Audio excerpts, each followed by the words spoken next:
Tweet terus. Goblok itu bener yang nyablon ini kan. Tugasnya cuma satu, nyablon nama, tetap gagal. Tweet. Pasti lokal pride itu. Aksi Rafael Struijk bikin naik pitam pemain Australia. Graham Arnold puji kualitas fisik timnas Indonesia. STY tabuh genderang perang kualifikasi Piala Dunia 2026. Simak informasi selengkapnya berikut ini.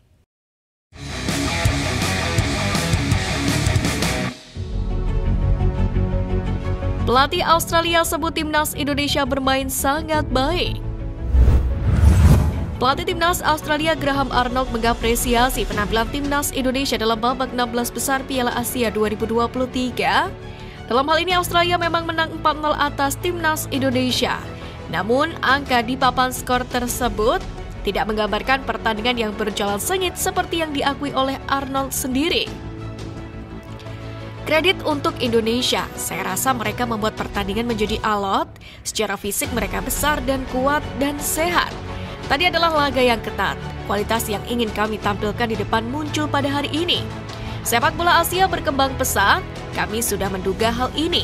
Itulah yang kami katakan kepada para pemain, siap-siaplah bertarung, bersiaplah untuk duel fisik, karena itu yang dibawa Indonesia. Pasukan Sintel sendiri memang bermain cukup ciamik sepanjang pertandingan dengan banyak menyerang dan membuat Australia banyak mengandalkan serangan balik. Namun tidak bisa dibantah, kubu The Socceroos lebih bisa memanfaatkan peluang dengan baik. Penampilan api Garuda juga terlihat dari statistik yang dicatat oleh lapangbola.com. Skuad Merah Putih memiliki penguasaan bola hingga 49%. Artinya sedikit lagi mengimbangi Australia yang mencatat 51%.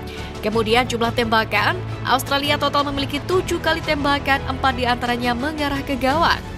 Sementara pasukan Sinteyong melakukan 5 kali percobaan dan hanya 1 yang mengarah ke sasaran. Mari bergeser ke statistik jumlah akurasi umpan.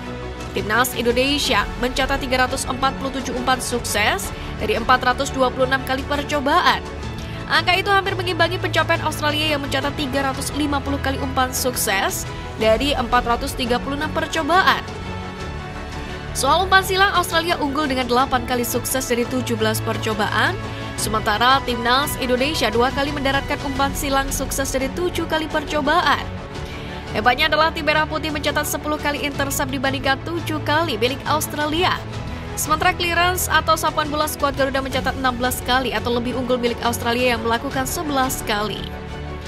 Ya, sangat jelas memang timnas Indonesia mampu merepotkan Australia di babak pertama. Tim Merah Putih justru semakin berani menekan pertahanan Australia. Hal ini membuat Australia langsung mengubah pendekatan bermain.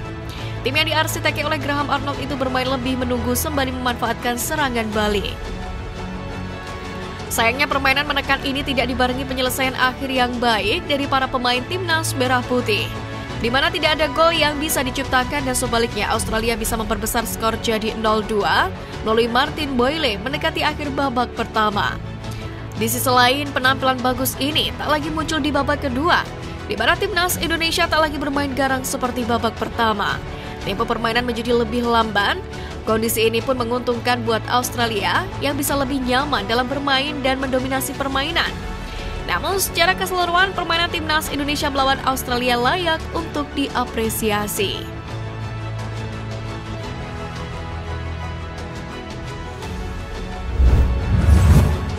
Aksi cerdik Rafael Struijk nyaris diajak ribut pemain Australia.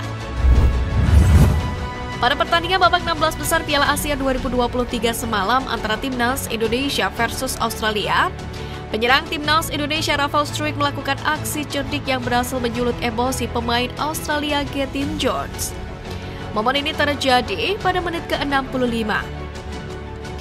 Saat itu Rafael Struijk berduel dengan Jones ketika timnas Indonesia berusaha menyerang. Kedua pemain ini sama-sama jatuh.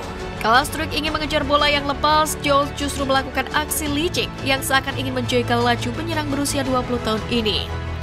Gara-gara insiden ini nyaris terjadi keributan. Beruntung wasit bisa meredam ketegangan dan Gethin Jones di kartu kuning. Adapun pelatih Australia Graham Arnold tidak ingin mengambil resiko. Ia menarik pemainnya itu dan memasukkan Nathaniel Atkinson. Terlepas dari hasil pertandingan atau statistik pertandingan, banyak hal yang juga menjadi sorotan. Salah satunya adalah terkait jersey Raffles Struijk yang akhirnya ramai jadi perbincangan. Di Twitter atau X, banyak akun yang membahas soal jersey Raffles Struijk yang typo. Terlihat jelas dari jersey yang dikenakan oleh pemain ADO Den Haag tersebut tertulis Struijk, bukan Struijk. Padahal seharusnya nama Raffles Struijk, tetapi justru terlihat salah. Hal ini pun langsung dibahas karena nama punggung Struijk salah penulisan. Netizen pun menyoroti hal ini karena seharusnya ini tidak terjadi. Tak sedikit netizen yang menyayangkan hal ini karena saat ini skuad Garuda tampil di ajang level Piala Asia. Namun ini justru terlihat sehingga banyak pihak yang salah fokus. Timnas Indonesia berkembang pesat di Piala Asia. Sintayong targetkan lolos Piala Dunia 2026. Untuk diketahui, Timnas Indonesia baru saja menelan kekalahan 0-4 dari Australia di babak 16 besar Piala Asia 2023. Namun harus diakui kalau sebenarnya Timnas Indonesia tampil ciamik, khususnya di babak pertama. Kendati harus tersingkir, bisa dibilang permainan skuad Garuda alami kemajuan. Bahkan Timnas Merah Putih berhasil mencetak sejarah dengan berhasil menembus babak 16 besar untuk pertama kalinya selama keikutsertaannya dalam ajang tersebut. Ditanya kiat dalam meningkatkan performa Timnas Indonesia, Sintayong mengatakan kalau itu semua tak luput dari kedisiplinan anak asuhnya. Sebab Marcelino Ferdinand CS selalu mengikuti segala arahan yang diberikan olehnya, sehingga membuat performa mereka semakin meningkat. Dan para pemain percaya kepada saya sebagai pelatih kepala. Mereka mengikuti pedoman, instruksi, dan lain-lain. Jelas Sintayong. Selain itu, dia juga menyinggung peran PSSI. Sintayong mengakui apabila PSSI sangat memberi dukungan penuh kepadanya dalam meningkatkan kualitas Timnas Indonesia. Pada kesempatan ini, Sintayong mengaku tak mau larut dalam kesedihan terlalu lama. Sebab ia ingin langsung fokus mengantarkan Garuda lolos ke putaran final Piala Dunia 2026. Secara individu dan juga sebagai tim, target berikutnya adalah kami ingin menang di kualifikasi Piala Dunia. Kami ingin lolos ke babak akhir Piala Dunia, kata Sintayong. Selain itu, usai Piala Asia ini, Sintayong pun mengetahui cara Timnas Indonesia bisa berbicara banyak di setiap kompetisi yang diikuti. Ia menilai Liga Indonesia harus meningkat, sehingga melahirkan pemain-pemain yang lebih berkualitas untuk memperkuat Timnas Indonesia. Saya terus menyebut berkali-kali Liga Indonesia harus lebih kuat, sehingga tim nasional dapat didukung oleh tingkat performa Liga. Jadi itulah beberapa perubahan yang sangat diperlukan, kata Sintayong. Sementara saya menelan kekalahan dari Australia, Sintayong hanya menurunkan 2 pemain yang tampil di Liga 1. Mereka adalah Hernando Adi Sutariadi dari Persebaya Surabaya dan Yance Sayuri dari PSM Makassar.